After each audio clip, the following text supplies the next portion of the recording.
Welcome, friends. This is Harshad inviting you to listen to some of my short writings on philosophy, religion, psychology, spirituality, education, Krishnamurti, and nature. I hope you have a good listening. This is audio tape number 74, article number 464. It is about life in a city. It is never a pleasure to live in a city in India and to see people throwing garbage everywhere. Cows, dogs, and pigs eating from the garbage. People going in their cars or on motorcycles, worried about their own problems. Young people smoking and absorbed in their mobile phones. This evening, I saw very poor young men and women digging on a road and their half-naked little children sleeping or playing around. What future do they have? And there are problems of violence, corruption, political leaders having no discipline, no intelligence, talking in irresponsible ways. I wonder if people in this country deserve democracy. Freedom without intelligence and discipline is disorder and suffering. This morning I walked on university campus. There were good slogans, but students and professors were not aware of garbage around. At night, thousands of young people from rich and middle class families will put on colorful, glittering dresses and dance with intoxicating music for hours and will forget the real world and all their problems. Tonight is the last night of the Navratri festival. Article number 465. It is about Krishnamurti and Osho. A friend sent me what Osho said about Krishnamurti when Krishnamurti passed away. My friend also wanted me to comment on Osho's thoughts about Krishnamurti. I have read Osho's thoughts on Krishnamurti and his death.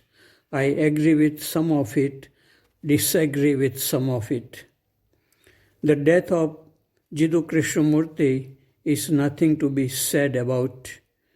He lived a long life, 90 years. He talked for more than 60 years. All his talks are recorded and he had done his work. Nobody lives forever. Krishnamurti was very serious in his talks. There was no entertainment in it. He was saying things as they are about the deterioration in human beings, violence, corruption, poverty, psychological suffering, the cause of suffering, understanding it, and being free from the suffering. But very few people could understand the teachings and very few could live the teachings. Effortless ongoing awareness is the most difficult or challenging thing for human beings. Osho was telling interesting jokes, stories, and entertaining people. But he went in the wrong direction with an ego and pleasures of the senses. He told people to enjoy, and that is what people wanted anyway. He became a master, authority, giving malas with his photograph and telling his disciples that he will protect them. He exploited his disciples and lived a luxurious life with expensive cars, dress, watches, etc. He became a showman. This was his downfall. People are not interested in looking within. It is disturbing. Krishnamurti talked about looking within. Krishnamurti was against traditional religions, Krishnamurti was not understood. Krishnamurti never mentioned Osho in his public talks. He did not like what Osho was doing, exploiting disciples and becoming an authority. Osho had high regard for Krishnamurti. Somewhere, Krishnamurti said that Osho had attended some of his talks. Osho is correct in saying that Krishnamurti's teachings only appealed to the heads of his listeners. People repeated Krishnamurti's words without having direct perception. Osho is correct in saying that Krishnamurti was a mystic and a philosopher, but Krishnamurti did not like to talk about mysticism. Krishnamurti could heal people and even magnetize jewels, had contact with invisible beings, etc. Many Osho disciples are making bad jokes about Osho. They are disillusioned by Osho. But some were helped too. The same thing is about Krishnamurti. Most of the people he selected were not free from corruption. Some became depressed too in the end.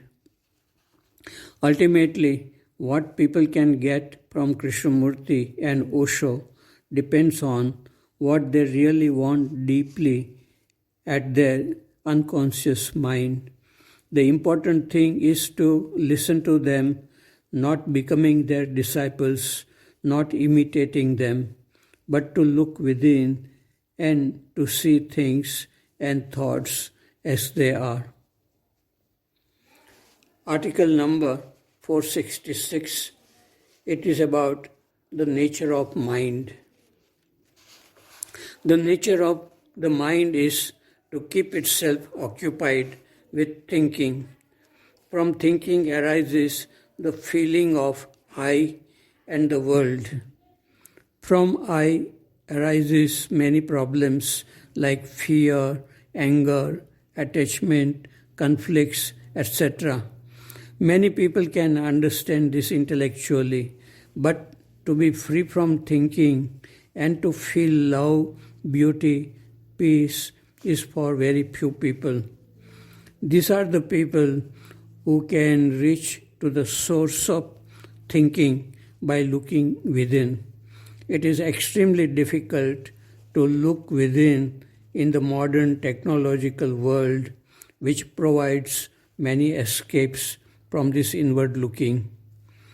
If a person even once is able to touch the source from where thinking arises, he or she may lose interest in searching for love, peace, beauty in things and people outside. Such a person do not feel himself separate from the world. Such a person may see many beautiful things and people in the world, but he will have no desire to possess anything or anyone. Article number 467. It is about spiritual hunger. We are bound by play of thoughts. Thoughts come to us out of restlessness. We derive pleasure from thinking. This keeps us mentally alert and psychologically contented. But mystics tell us that love and beauty are beyond thinking. To be in touch with love and beauty, there must be freedom from thinking. This freedom cannot be cultivated by will and effort. Will and effort sustain ego, and freedom remains elusive.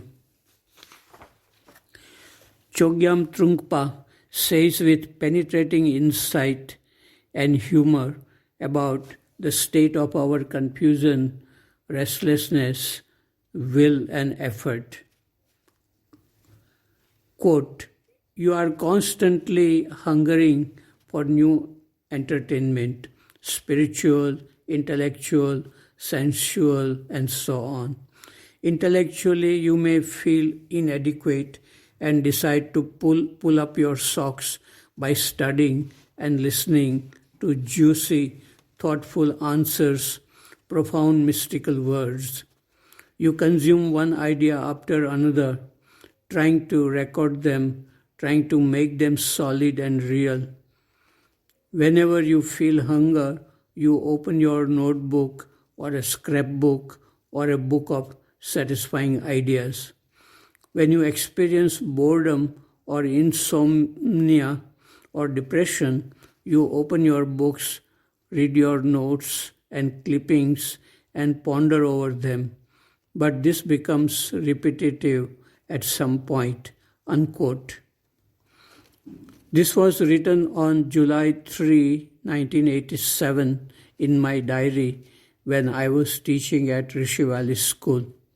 Chogyam Trungpa was a young Buddhist spiritual teacher who became very popular in America. Probably he wrote from his own experience or by observing people around him the hunger people had for living a spiritual life. He had met Krishnamurti and had a dialogue with him. Trungpa died at young age. I heard that there was lack of discipline in his life. He was not careful about his own body and had developed unhealthy habits about food and drink. Probably American way of life affected him in a negative way. Article number 468. It is about art of living. An old friend who lives in a vridhashram, old people's house, comes to see me sometimes. He is a Muslim by birth, but he has deep interest in Krishnamurti, Osho, Eckhart Tolle, and other teachers who talk about how to live with love, happiness, and wisdom. This friend did not study much in school and never went to college.